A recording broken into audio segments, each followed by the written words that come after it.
My 7-year-old son froze when they asked him to stand next to my sister's fiancé for the wedding photo, his small body going rigid with fear that no one else seemed to notice. "I won't," Alaric whispered, his voice barely audible above the photographer's instructions and my mother's impatient sigh. The perfect countryside wedding continued around us, champagne flowing, flowers blooming, my younger sister Giselle radiant in white, while something cold and unsettling settled in my chest. Children see what adults choose to ignore, their instincts unclouded by social niceties and rehearsed smiles.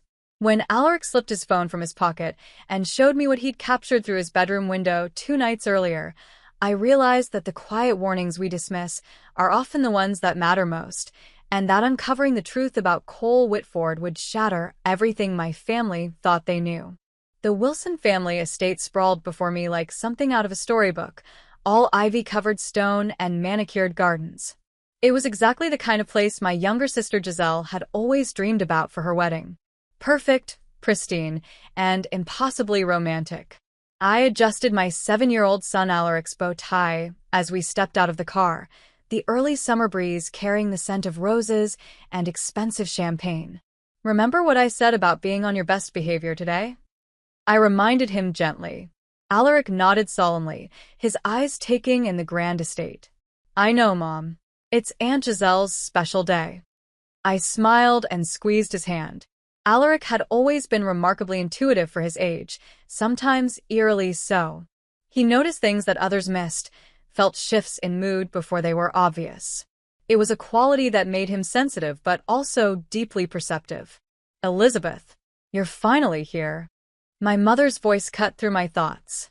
Margot Patterson, still stunning at 63, wore a pale blue dress that matched her eyes that were currently scanning me with their usual critical assessment. "The ceremony starts in 3 hours, and you're just arriving now." She didn't wait for my response before turning to Alaric with a considerably warmer smile. "And there's my handsome grandson. Come give Grandma a hug." Alaric obliged, but I noticed a stiffness in his shoulders that wasn't usually there. My mother had always made it clear that Giselle was her favorite, the beautiful, vivacious daughter who followed her path into interior design, while I became a practical school counselor and single mother. The pecking order was established long ago. "We're exactly on time, Mother," I said, keeping my voice even. The invitation said 2 p.m. for family arrival. She waved a dismissive hand. "Giselle has been asking for you. She's in the East Wing getting ready. And do something about your hair before the photos, dear." As she glided away to greet other arriving guests, I took a deep breath. One day. I just needed to get through one day without letting her barbs sink in too deep. "Mom?" Alaric tugged at my hand. "Who's that man watching us?" I followed his gaze to the terrace, where a tall figure stood observing the arriving guests. Cole Whitford, my sister's fiancé of 6 months. He was undeniably handsome, with a kind of carefully cultivated appearance that suggested old money and expensive taste. Dark hair, piercing blue eyes, and a smile that never quite reached those eyes. "That's Uncle Cole, remember? We met him at Christmas." Alaric frowned. "I don't like him." "Alaric," I chided gently. "That's not a nice thing to say. You barely know him. He looks at people funny, like he's pretending." Before I could respond, Cole spotted us and waved, making his way down the stone steps toward us. Up close, his charm was palpable, a force field of charisma that seemed to draw everyone in. Everyone except my son, apparently. "Elizabeth. And young Alaric. So glad you made it." His voice was smooth as aged whiskey, his handshake firm. When he bent down to Alaric's level, my son took a subtle step behind me.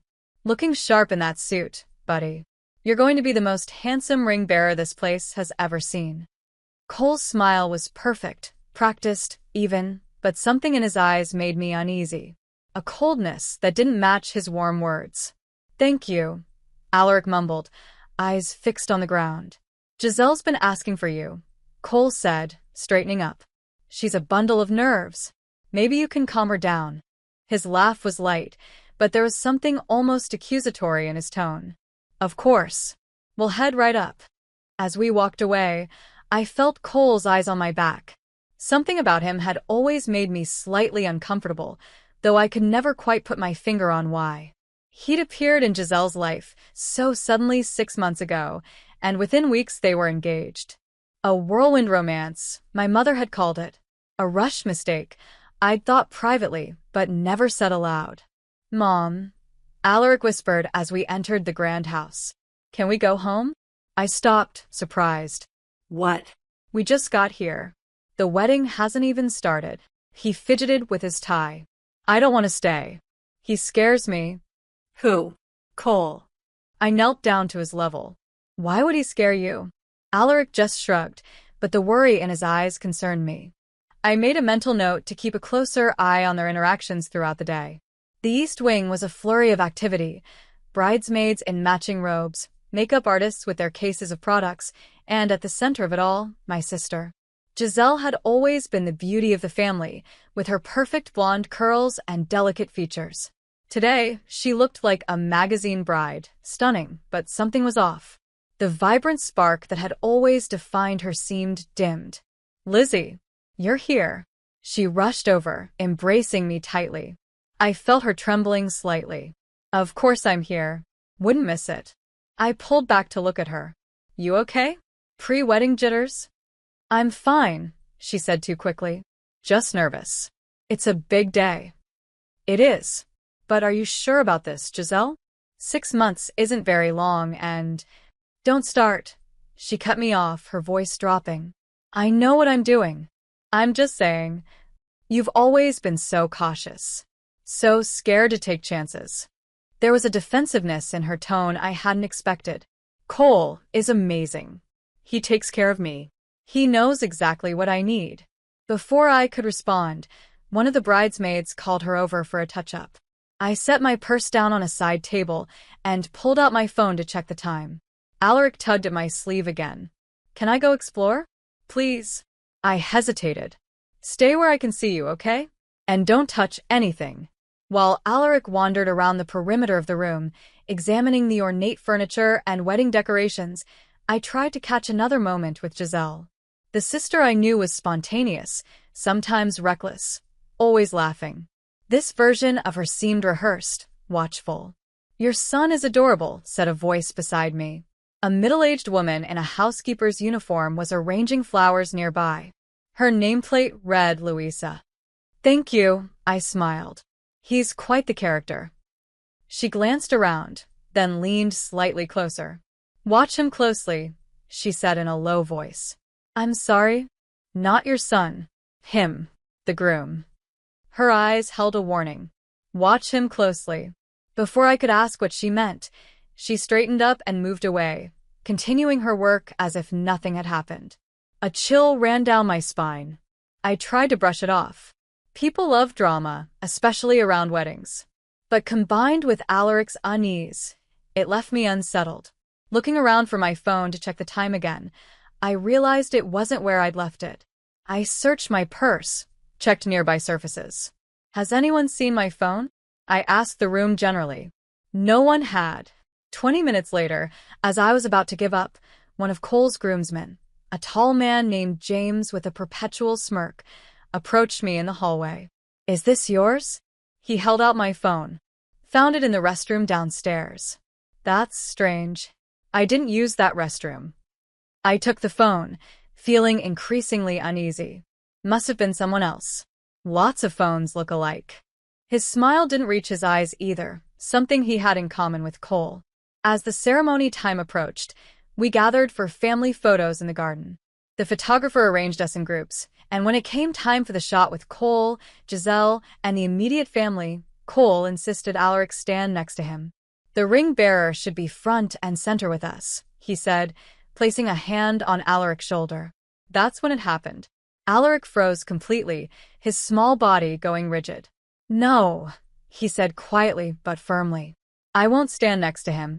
The photographer paused. My mother made an embarrassed sound. Giselle looked mortified. "Alaric," I began, embarrassment and confusion washing over me. "Don't be difficult, please." But my son's eyes were wide, determined. He stepped away from Cole and came to my side, reaching into his pocket to pull out the small smartphone I'd given him for emergencies. With trembling fingers, he pulled up a photo and handed it to me. "That's why," he whispered. The world around me seemed to slow down as I stared at Alaric's phone. The photo showed a man standing outside our home, our modest suburban house, miles from here. The man was partially obscured by darkness, but the streetlight caught his profile as he peered through our living room window. Cole Whitford. The timestamp read 11:42 p.m., 2 nights ago. "What is this?" I whispered, my hand shaking. "I heard a noise," Alaric said quietly. I looked out my window and saw him by the living room. I took a picture, because it scared me. My mind raced through possibilities. A mistake? Someone who looked similar? But the profile was unmistakable, the same height, build, and distinctive jawline. I zoomed in, examining details. The location data embedded in the photo confirmed it was taken at our address. "Elizabeth? Is everything all right?" My mother's voice broke through my thoughts. The entire wedding party was staring at us. I forced a smile. "Yes, just Alaric's not feeling well. We need a minute." I pulled him aside, behind a large topiary where we couldn't be overheard. "Alaric, are you absolutely sure this is Cole? Could it be someone else?" He nodded solemnly. "It's him, Mom." I saw his face when he turned. He was looking inside our windows for a long time. A cold knot formed in my stomach. Cole had never been to our home, at least not that I knew of. He'd always claimed to be too busy with work to visit when Giselle suggested it. And 2 nights ago, he was supposedly on his bachelor trip with his groomsmen, 3 hours away at a lakeside resort. I slipped the phone into my clutch and rejoined the group, forcing calm I didn't feel. "Sorry about that." Alaric's just feeling a bit overwhelmed. "Children," my mother sighed dramatically, always choosing the most inconvenient moments. The photographer suggested we continue with different groupings, and I used the opportunity to approach Cole directly. He was chatting with one of his college friends, nursing a glass of champagne. "Cole, can I have a word?" His smile was immediate, practiced. "Of course, sister-in-law to be." I led him a few steps away. "This might sound strange, but have you ever been near Meadowbrook? The suburb where Alaric and I live?" His expression didn't waver. "Meadowbrook? I don't think I've ever even passed through it. Why do you ask?" The lie came so smoothly that for a moment I doubted myself. Maybe it wasn't him in the photo, but Alaric was so certain. "No reason," I said, matching his casual tone. "Giselle mentioned you might have picked something up for her there once. Must be thinking of somewhere else." He glanced at his watch. "Speaking of Giselle, I should check on her. Less than 2 hours until I'm a married man." His laugh was hollow, rehearsed. As he walked away, I scanned the gardens for Louisa, the housekeeper who had warned me. I found her arranging flower displays near the reception tent. "Excuse me, Louisa? Could I speak with you for a moment?" She looked around cautiously before stepping closer.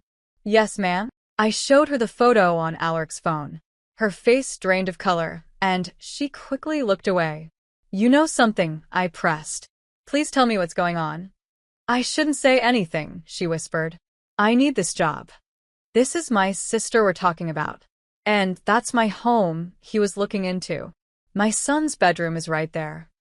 Louisa hesitated, then spoke so quietly I had to lean in. "This isn't the first time he's watched people. Before he was with your sister, I worked at the Blackwell estate where he was a guest. The daughter there, she said similar things. That he would appear places he shouldn't be." "What happened to her?" "Nothing, thank God. Her father caught on and threatened him. He disappeared after that." She straightened up suddenly, her eyes fixed on something over my shoulder. "I have to go." I turned to see Cole watching us from the terrace, his expression unreadable. When our eyes met, he raised his glass in a mock toast. Back at the family gathering, I found Alaric sitting alone, watching the adults mingle. He looked so small in his formal suit. "Hey, buddy." I sat beside him. "Can you tell me if you've seen Cole before? Other than at Christmas and today?" He nodded slowly. "At the park near our house. About 3 weeks ago." My breath caught. "Why didn't you tell me?" I wasn't sure it was him at first. He was wearing sunglasses and a hat, but he was watching us playing on the swings. When I looked at him, he walked away really fast. A cold chill ran through me. 3 weeks ago, we'd never mentioned to Cole which park we frequented. While Alaric went with my cousin to get some food, I pulled out my phone and opened Cole's social media profiles. On the surface, everything looked perfect: travel photos, business events, charity galas. But something felt manufactured. I scrolled back further, noting that there were no photos older than 2019. No childhood pictures, no college memories, no family gatherings. Everything before that point was simply absent. When I tried to find mentions of him in older posts from his tagged friends, there was nothing. It was as if Cole Whitford hadn't existed before 3 years ago. I needed to talk to Giselle. I found her in a quiet moment between hair and makeup sessions, sitting alone in a window alcove. "Giselle, we need to talk about Cole." Her expression immediately hardened. "If you're here to try to talk me out of this marriage, how much do you actually know about him?" I interrupted. "His past, his family?" "Enough," she said defensively. "His parents died when he was young. He doesn't like to talk about it. Have you met any of his childhood friends? Seen any old photos? Why are you doing this?" Her voice cracked slightly. "Is it so hard to believe that someone like Cole would want to be with me? Are you that jealous?" "This isn't about jealousy, Giselle. It's about safety." Alaric took a photo of Cole outside our house 2 nights ago, looking in our windows. She laughed, but it sounded forced. "That's ridiculous. Cole was with his friends at the lake house. You must be mistaken." "Look at the photo yourself," I insisted, reaching for my clutch. "I don't need to see it. You've never supported my relationships, Elizabeth. You've always thought I was too impulsive, too trusting." Tears welled in her eyes. "For once in my life, I'm doing something right. I found someone who loves me, who takes care of me. Why can't you just be happy for me?" Before I could respond, there was a commotion in the hallway. Cole's voice rose above others, clearly agitated. "She's no longer needed. Find someone else to finish the arrangements."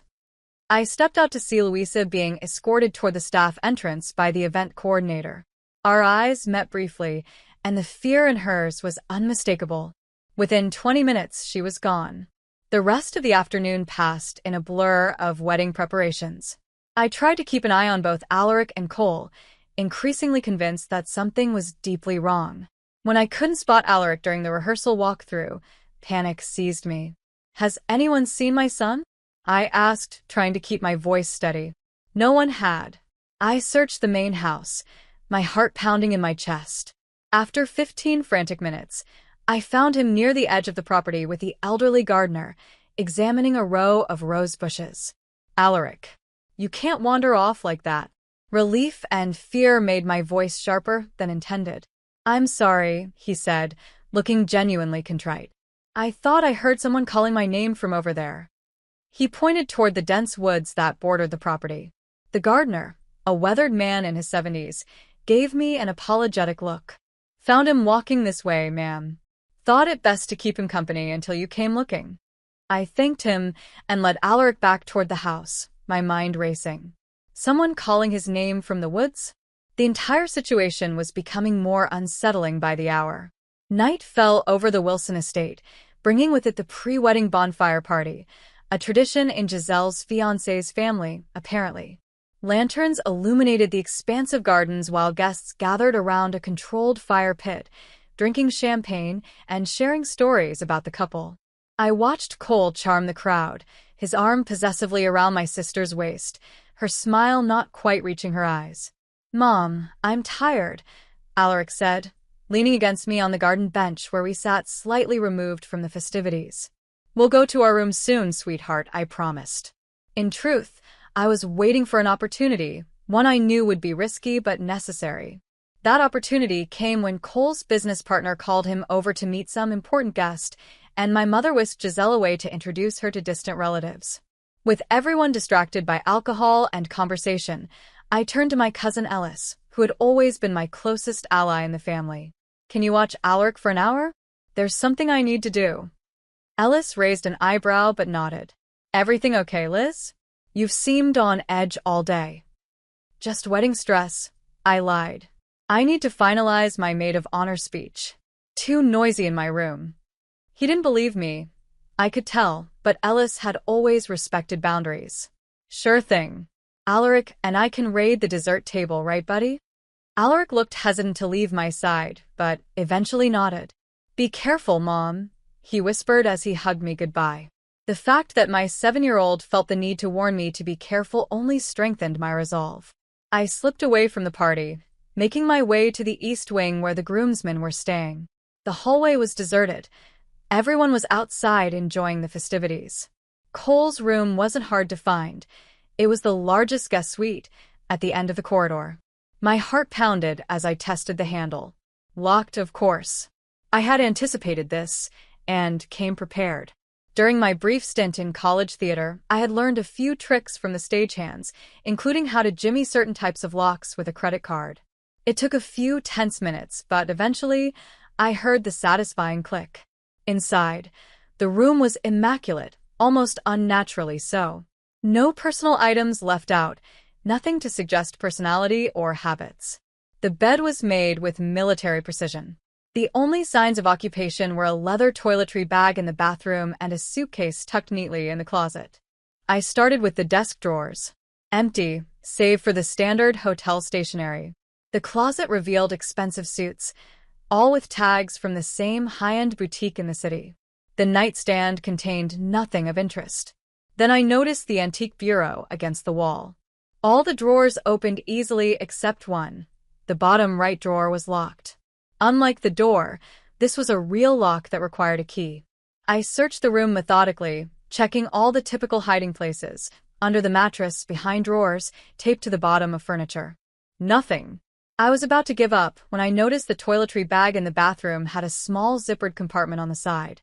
Inside was a single key. With trembling fingers, I unlocked the drawer. Inside was a leather-bound journal and a stack of documents. I didn't have time to read everything, but I snapped photos of several pages with my phone. The journal entries were cryptic but disturbing. Observations about Giselle, about her potential and malleability. One entry read, "Epi becoming a problem. Too observant. The boy as well. Epi Elizabeth Patterson." Me. As I continued searching, a folded newspaper clipping fell from between the journal pages. It was from a Vermont local paper, dated 8 years ago. The headline read, "Local woman still missing after 3 months." I scanned the article quickly, my blood running cold when I read, "Last seen with an unidentified man described as tall, dark-haired, well-dressed, and exceptionally charming." There was no photo of the suspect, but the description matched Cole perfectly. I photographed the clipping and carefully replaced everything exactly as I had found it, locking the drawer and returning the key to its hiding place. As I prepared to leave, I checked the suitcase one last time and discovered a hidden compartment in the lining. Inside was a driver's license with Cole's photo, but a different name, Elias Brentwood. The address listed was in Vermont, the same town mentioned in the newspaper article. I photographed this as well, then slipped out of the room, making sure to lock the door behind me. My hands were shaking so badly, I could barely hold my phone as I made my way back downstairs. Outside, I spotted the gardener who had found Alaric earlier. He was collecting empty glasses from the garden tables, away from the main crowd. Something about his calm demeanor made me approach him. "Excuse me," I said quietly. "Do you know what happened to Louisa? The housekeeper, who was let go today." He glanced around before answering. "She used to work at another estate. Blackwell Place, about 50 miles from here." "Did something happen there?" "She's seen things," he muttered. "Things about your sister's fellow. She warned the last one, too." "The last one?" He nodded grimly. "Another young lady. Blonde, like your sister. Pretty. It didn't end well." Before I could ask more questions, a commotion erupted from the main terrace. Giselle had collapsed during a toast. Guests crowded around her as my mother fanned her face dramatically.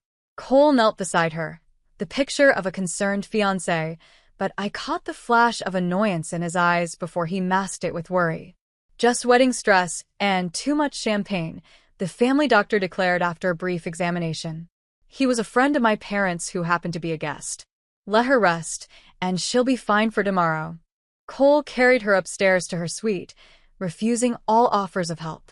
I followed at a distance, using the confusion to slip into her room, once Cole had been ushered out by my mother's insistence that the groom shouldn't see the bride before the wedding now.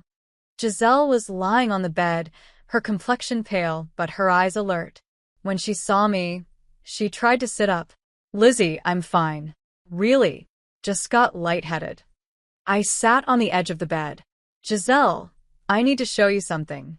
I pulled out my phone, but before I could show her the photos, I noticed something on her arm. A dark bruise partially hidden by her sleeve. "What happened there?" I asked, gesturing to the mark. She quickly pulled down her sleeve. "Nothing." I bumped into a door. "Giselle, please. Talk to me."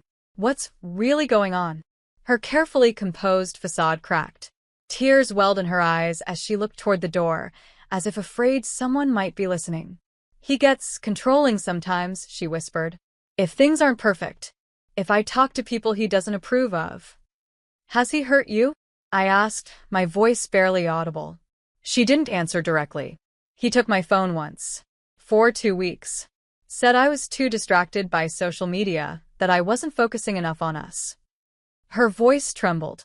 "He checks my messages. Wants to know where I am, who I'm with all the time. He's isolated me from most of my friends." "Why are you marrying him, Giselle?" She wiped away a tear. "Because I'm afraid of what he'll do if I don't." I showed her the photographs I'd taken, the journal entries, the newspaper clipping, the driver's license with a different name. "Oh my God," she breathed. "Who is he?" "I don't know, but we need to find out." At dawn the next morning, I slipped out to meet Louisa, who had contacted me through the gardener. We met in the greenhouse at the far end of the property, away from prying eyes. "His real name is Elias Brentwood," she confirmed when I showed her the driver's license photo. "There's a sealed arrest warrant for him in Massachusetts. Domestic violence and stalking charges that were dropped when the victim disappeared." "How do you know all this?" "My niece was dating him 3 years ago. Before your sister. He was using a different name then, too. When she tried to leave him, things got bad." Louisa's eyes darkened with the memory. "We helped her disappear. New identity, new state." She's still looking over her shoulder. I called my old college roommate, Jennifer, who now worked in cybercrime for the state police. I sent her Cole's photo and everything I had found. "Give me a few hours," she promised. "I'll see what I can dig up." The wedding preparations continued as scheduled. Makeup artists arrived. Florists put final touches on arrangements. Caterers prepared elaborate displays. Through it all, I kept Alaric close and watched Cole. He was playing the role of excited groom perfectly, but occasionally I caught him watching me, calculation in his eyes. The pre-wedding brunch was underway when my phone vibrated with a call from Jennifer. I stepped away to answer it. "Elizabeth." Her voice was deadly serious. "You need to get your sister away from this man. Right now." "What did you find?" "Your sister's fiancé doesn't exist. At least, not as Cole Whitford. But Elias Brentwood is wanted for questioning in connection with a pattern of manipulative, dangerous behavior across 3 states. Stalking, identity fraud, psychological abuse. And the missing woman in Vermont. Still missing. And she's not the only one. There's a pattern here. He finds vulnerable women, usually from wealthy families, creates a whirlwind romance, isolates them, then either extorts money or worse." "What do I do?" "I've contacted local authorities. They're sending officers, but it will take them at least an hour to reach that remote location. Until then, keep your distance from him, but don't let on that you know anything. And Elizabeth? Be careful. Men like this are most dangerous when they're exposed." I hung up and turned around to find Cole standing directly behind me, his trademark smile now thin and cold. "Interesting call?" he asked, his voice deceptively casual. "Just checking on a work emergency." I lied, trying to keep my voice steady. "You know," he said, stepping closer, "I've always admired your protective instincts, Elizabeth. For Giselle. For your son." His emphasis on Alaric sent a chill down my spine. But some people just don't know when to back off. Before I could respond, the wedding planner called for Cole. The photographer wanted some pre-ceremony shots with the groomsmen. He gave me one last meaningful look before walking away, his threat hanging in the air between us. I needed to find Giselle and Alaric, and I needed to get them both as far away from Cole or Elias as possible.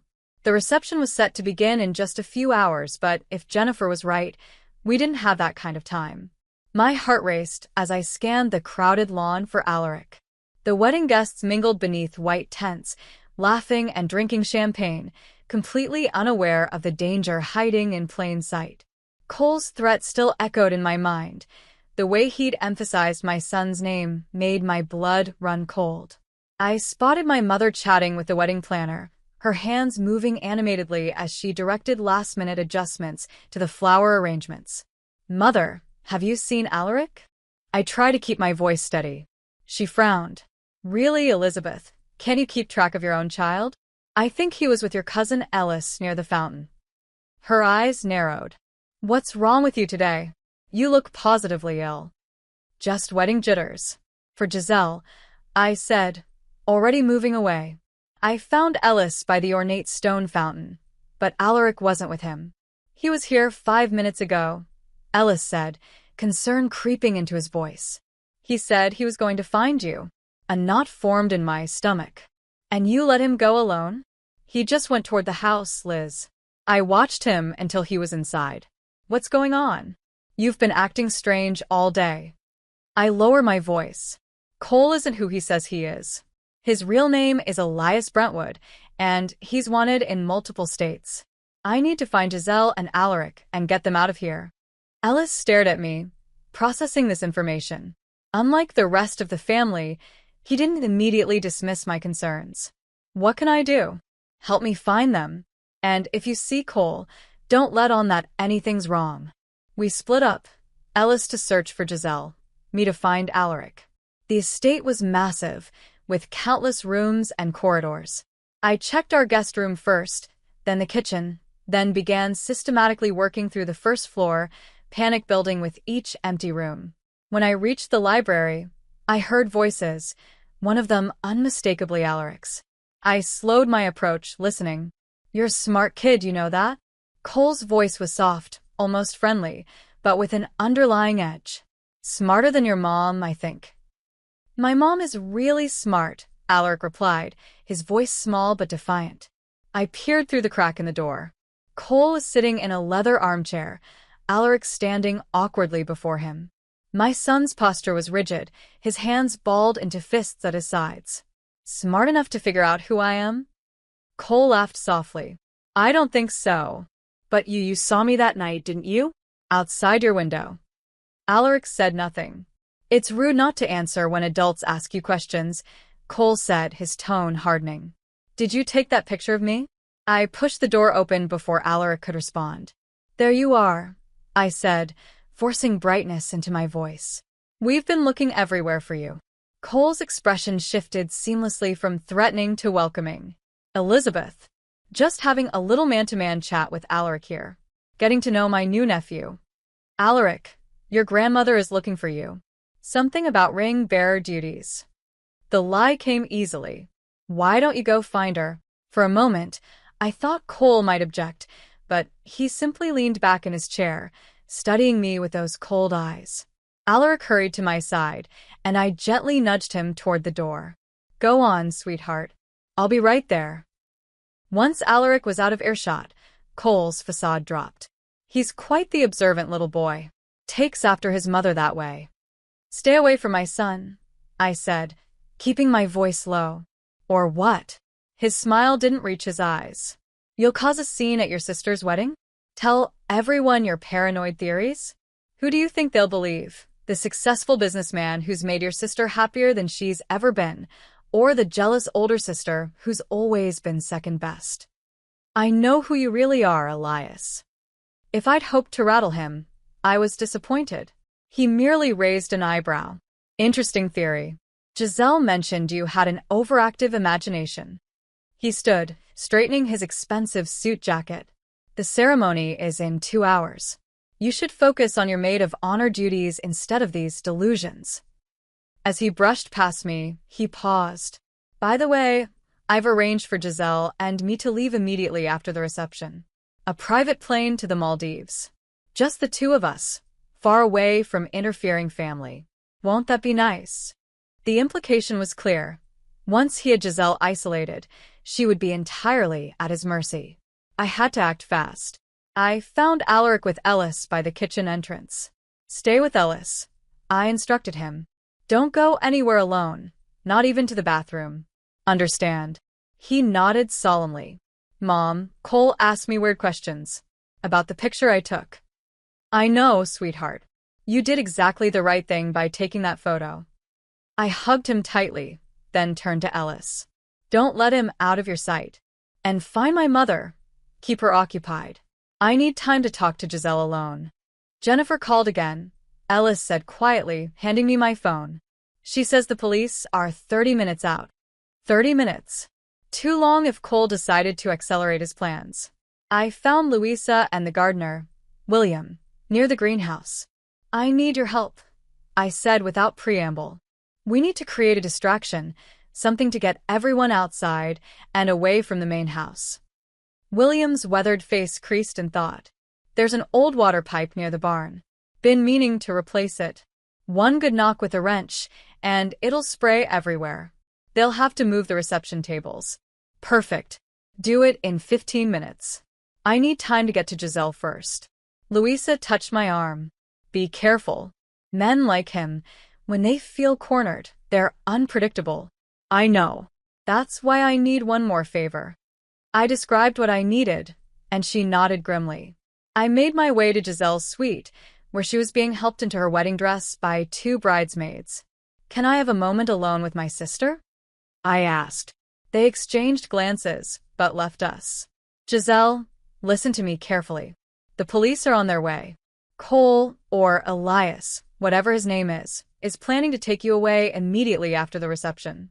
Once he has you alone. I know, she interrupted, her voice surprisingly steady. I heard him on the phone last night. He was talking about a plan B if things go sideways. He said no one would find us. Then you believe me now? She nodded, tears welling in her eyes. I was so stupid, Lizzie. I wanted so badly to believe that someone like him could love me. He was so perfect at first, attentive, generous, charming. By the time I saw the real him, I was already trapped. We need to get you out of here now, before the police arrive. If he suspects anything, there's no telling what he'll do. She glanced at the window. The side garden. We can go through there, avoid the main areas. Get changed first. Something you can move in. While Giselle changed out of her wedding dress, I received a text from William. Pipe burst. Everyone moving to front lawn. Perfect timing. The distraction would keep Cole and the other guests occupied while we got Giselle to safety. Ready, Giselle said, now dressed in jeans and a sweater. What about your son? Ellis has him. They'll meet us by the caretaker's cottage. We were halfway across the side garden when we heard it. The commotion of guests being redirected, staff rushing to move tables and decorations. Through a gap in the hedges, I spotted Cole standing with the wedding planner, gesturing impatiently. His back was to us, giving us the perfect opportunity to slip away. But I needed one more piece of evidence. Wait here, I whispered to Giselle. Stay hidden. I'll be right back. What? Where are you going? To Cole's car. There might be evidence there that the police can use. Before she could protest, I ducked through the gardens toward the parking area. Cole's sleek black Audi was parked in a private spot near the side entrance. Looking around to ensure no one was watching, I tried the door. Locked, of course. I remembered seeing Cole toss his keys onto the entry table earlier. With everyone distracted by the burst pipe, the house was momentarily empty. I slipped inside and found the keys exactly where I'd seen them. Back at the car, I unlocked it and quickly searched the interior. In the glove compartment, I found a second phone, a burner, different from his regular smartphone. The center console contained 3 additional burner SIMs, duct tape, and most disturbing of all, a taser. I took photos of everything with my phone, then noticed a laptop bag in the back seat. Inside was a passport with yet another name, Thomas Langley, but Cole's photo. A sound behind me made me freeze. But it was only Louisa, looking anxious. "They're looking for you and your sister," she whispered. "He knows something's wrong." I locked the car and pocketed the burner phone as evidence. "Where's Ellis and Alaric?" "By the caretaker's cottage as planned." "But hurry." I rushed back to where I'd left Giselle, but she was gone.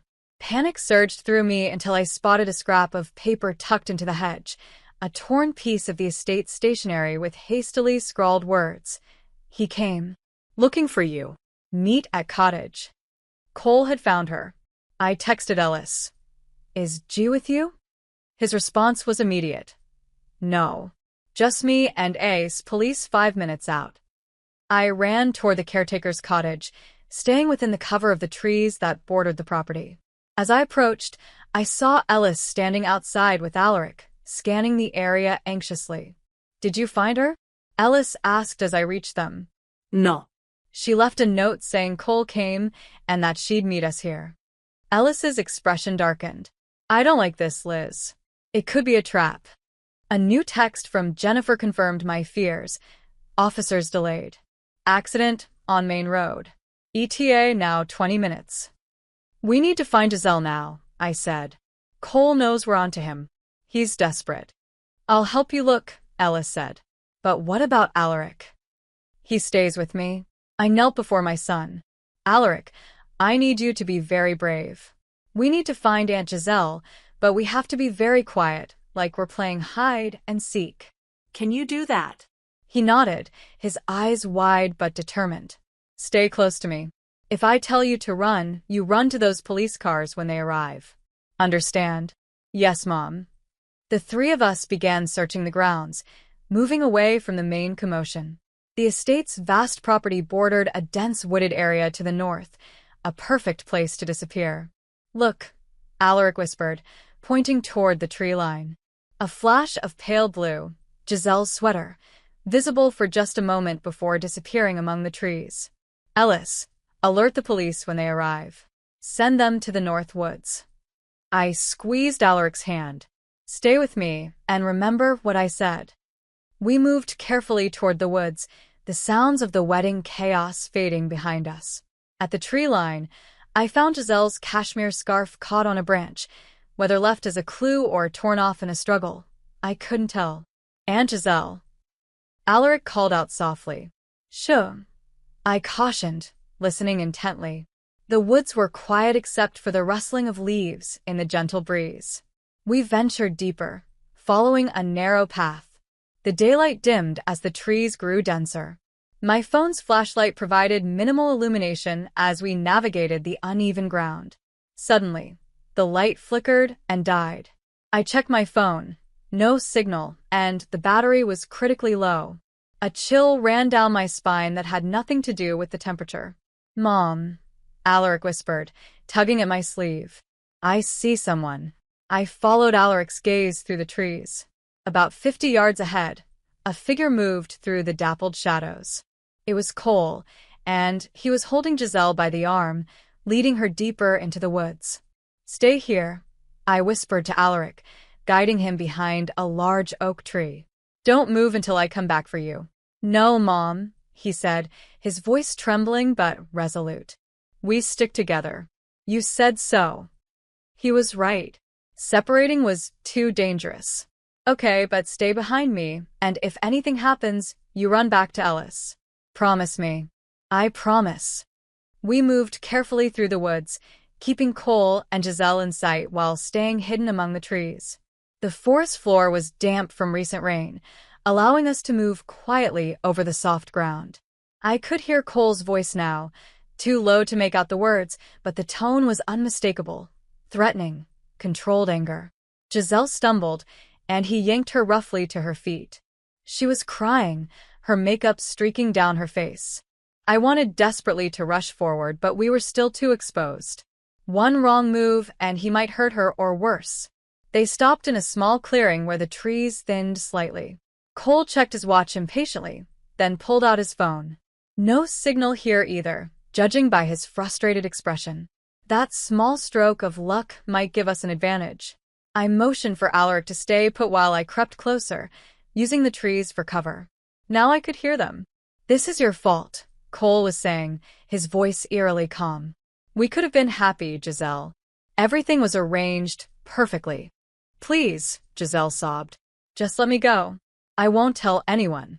He laughed, the sound devoid of any warmth. "Like the others didn't tell anyone? You'd run straight to the police." No, we're sticking to the plan. "My contact will be at the North Road in 20 minutes. By the time your family figures out you're really gone, we'll be on a private plane to a place where no one will find us." I needed to create a distraction, something to separate them so I could get to Giselle. Looking around, I spotted a heavy branch that had fallen from a nearby oak. I picked it up, testing its weight. "Alaric," I whispered, returning to where he waited. "I need you to do something very brave. When I count to 3, I want you to run to that big rock over there, then to the next tree. Make noise, let them see you for just a second. Then hide." Can you do that? His eyes were wide with fear, but he nodded. "Once Cole moves away from Giselle, I'll get her. Then we all run back to the estate. The police should be there by now." I'm scared, Mom. "I know, sweetheart. But you're the bravest person I know. Remember how you took that picture? You saved us then. You can help save Aunt Giselle now." He squared his small shoulders and nodded again. 1, 2, 3. Alaric darted from our hiding place, deliberately stepping on a branch that cracked loudly in the quiet forest. Cole's head snapped toward the sound. "Hey!" Alaric shouted, just as we'd planned, before disappearing behind the large rock. "Who's there?" Cole called out, instantly alert. He looked at Giselle. "Stay right here. Don't move." He pulled something from his pocket, the taser I'd seen in his car, and moved toward where Alaric had disappeared. The moment Cole was a few yards away, I emerged from my hiding place and rushed to Giselle, clamping my hand over her mouth to stifle her surprised cry. I pulled her behind a thick tree trunk just as Cole turned back to check on her. "Giselle?" His voice was sharp now, anger replacing the earlier control. "Giselle." I pressed my finger to my lips, and Giselle nodded, her eyes wide with fear and hope. Keeping low, we moved through the underbrush toward where Alaric was hiding. "Alaric," I whispered as loud as I dared. "It's Mom. Come out." His small face appeared from behind the rock, relief washing over his features. He ran to us, and I pulled him close. "We need to move quickly and quietly," I said, back toward the estate. But Cole had heard us. "Elizabeth," he called, his voice echoing through the trees. "I know you're out there. Bring my fiancé back, and we can talk about this like adults." We froze, trying to pinpoint his location. His voice seemed to come from everywhere and nowhere at once, bouncing off the trees. "You're smarter than this," he continued, his tone conversational now. "What's your plan? The police? They won't believe you. I'm a respected businessman with a spotless record. Cole Whitford has never even had a parking ticket." He was moving as he spoke, circling around, trying to flush us out. We crouched lower, using a fallen log for cover. "You know what they'll see?" His voice was closer now. "A jealous sister trying to ruin her siblings' happiness. A mentally unstable woman with a history of bad relationships projecting her failures onto others." I felt Giselle tense beside me. Cole had clearly fed him information about me, building a narrative he could use if necessary. "And your son," Cole said, his voice dropping to a chilling softness. "You're smarter than your mom, aren't you, Alaric? You saw me that night. You knew something wasn't right." Alaric's grip on my hand tightened. I had to get him out of here. The snap of a twig behind us made me turn. Cole stood there, taser in hand, a cold smile on his face. "There you are," he said, as casual as if we'd been playing a game of hide and seek. "Family outing in the woods? How nice." I pushed Alaric and Giselle behind me, facing Cole directly. "It's over. The police know everything. They're on their way." "Are they?" He seemed genuinely amused. Even if that's true, we'll be long gone by then. He took a step closer. Now, Giselle is coming with me. You and the boy can go back to your sad little lives. Forget this ever happened. That's not going to happen. His expression hardened. You ruined everything. Again. Again? The word caught me off guard. You don't remember me, do you? Hampton University, 2007. You were dating my roommate. I asked you out and you laughed. Said I was trying too hard. That I seemed fake. His eyes glittered with old hatred. You were the first one who saw through me. And now you've done it again. I stared at him, memories flooding back. A college party. A persistent guy who wouldn't take no for an answer. I'd forgotten him completely. But apparently, he'd never forgotten me. You've been planning this? All of it. Giselle, the wedding, because of a rejected date 15 years ago. You're a loose end I should have tied up long ago. When I found out the pretty blonde I met at the charity gala had a sister named Elizabeth Patterson, it seemed like fate. His smile was terrible to behold. 2 birds, 1 stone. I get your sister, and I get to destroy your life in the process. You're insane. I prefer to think of it as dedicated. He raised the taser. Now, step aside. I tensed, preparing to fight, knowing it would be futile, but unwilling to give up. But before either of us could move, a shout came from behind Cole. Police! Drop your weapon. Cole spun around. 2 figures emerged from the trees, Ellis and William, the gardener. Ellis was holding a branch similar to mine, and William had a gardening tool that looked sharp enough to do damage. The police are right behind us, Ellis lied smoothly. Drop it now. Cole hesitated, calculating his odds. In that moment of distraction, Giselle grabbed a rock from the ground and swung it at his hand, knocking the taser away. I lunged forward, tackling him to the ground. We struggled, Cole's strength nearly overpowering me until Ellis and William joined the fight. Together, we managed to subdue him, using his own belt to bind his hands behind his back. You've got nothing on me, Cole spat, even as we hauled him to his feet. Nothing that will stick. We have your journal, I said. The newspaper clipping about the missing woman in Vermont. Your collection of fake IDs. The things in your car. And most importantly, we have witnesses. The sound of sirens pierced the air. The police had finally arrived. William volunteered to guide them to our location, while Ellis kept watch over Cole. I hugged Alaric and Giselle close, relief washing over me as the adrenaline began to fade. How did you find us? I asked Ellis. Alaric dropped this, he said, holding up my son's small emergency whistle that he carried on his keychain. He left a trail. Smart kid. I looked at my son with pride. Yes, he is. He never loved me, did he? Giselle asked quietly as we made our way back through the woods.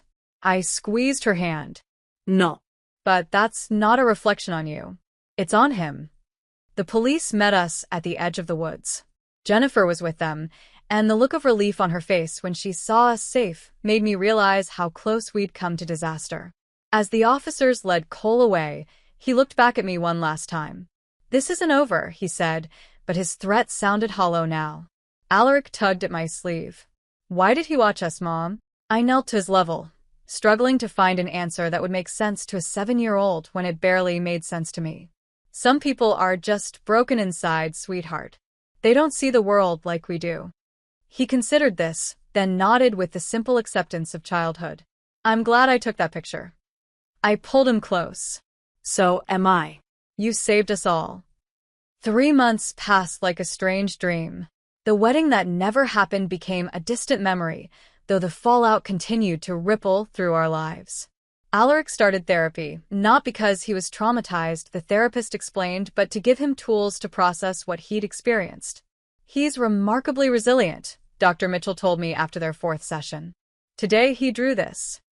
She showed me a crayon drawing of the forest, dark trees with spots of sunlight breaking through.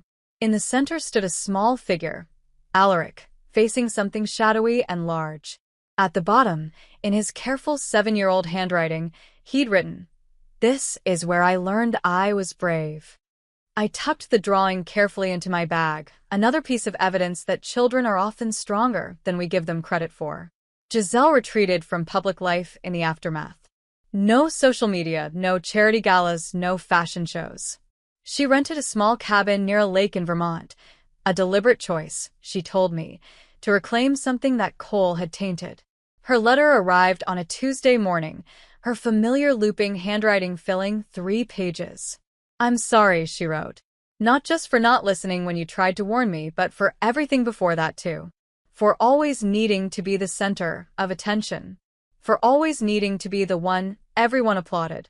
I never realized how much that need for validation made me vulnerable to someone like him." She went on to describe her healing process, the therapy she'd started, the small garden she was planting. "I'm learning to be alone with myself," she wrote. "It's terrifying and freeing all at once." The investigation into Cole, or Elias, as he was now officially known in the court documents, expanded rapidly.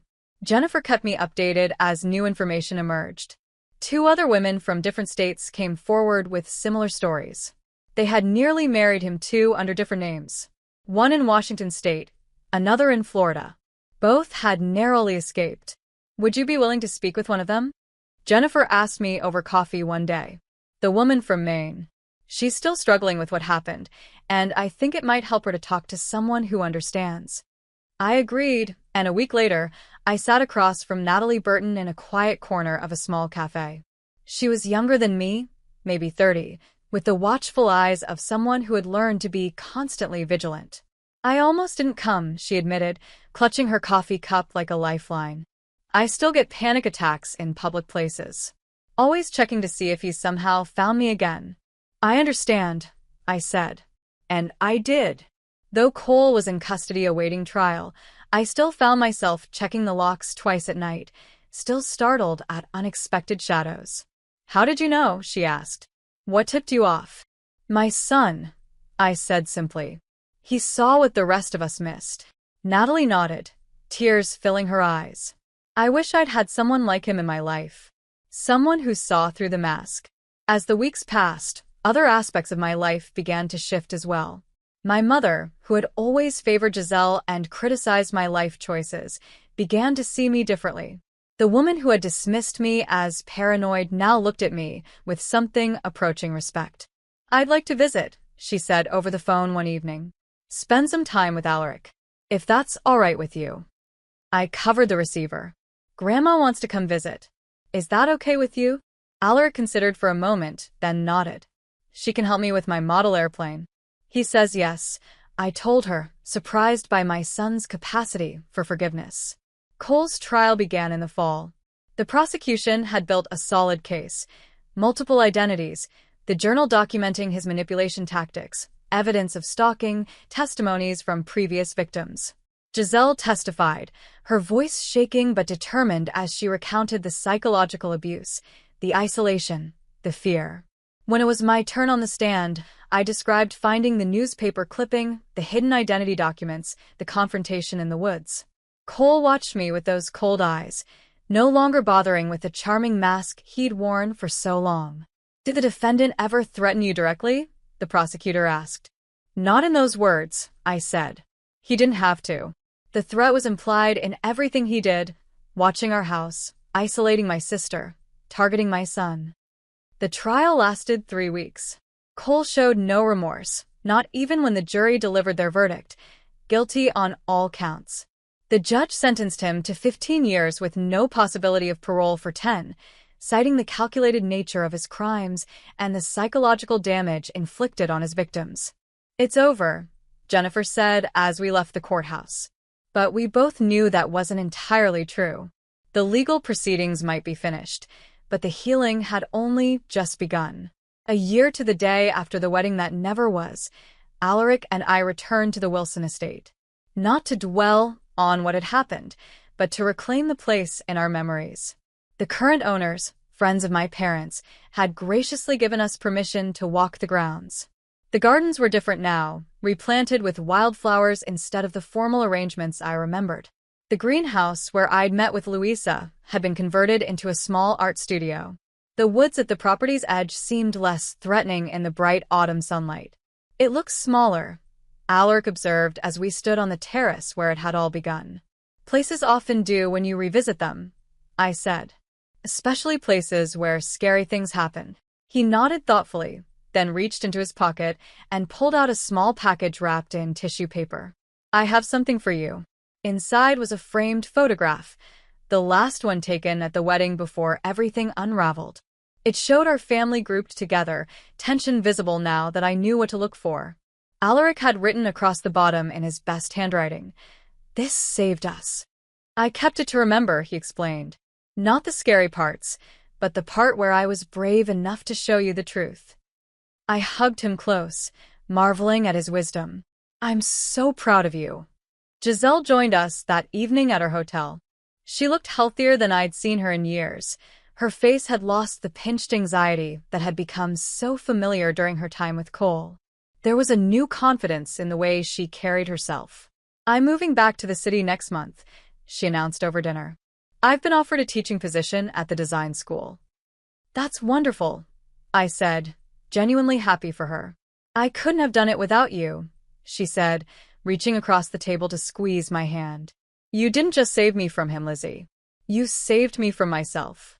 Later that night, after Alaric had gone to bed, Giselle and I sat on the hotel balcony, watching the stars appear one by one. Do you think there were others? She asked quietly. Other women we don't know about? Probably, I admitted. Jennifer says men like him rarely stop until they're caught. She nodded, absorbing this. I keep thinking about all the warning signs I ignored.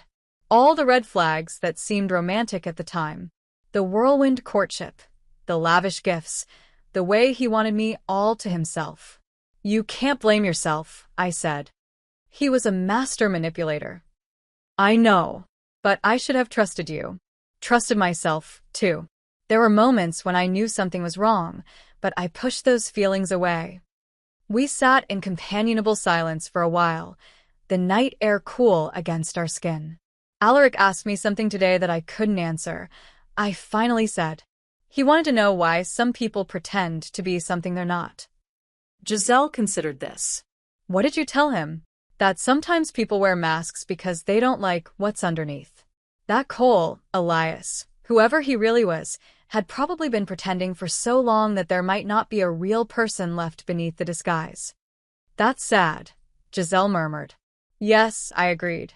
But also a reminder of how important it is to be authentic, even when it's difficult. The next morning, as we prepared to return home, Alaric stood at the hotel window, watching the sunrise paint the sky in shades of pink and gold. Mom, he said, not turning around. I'm glad I don't have to feel afraid anymore. I joined him at the window, putting my arm around his shoulders. Me too, sweetheart.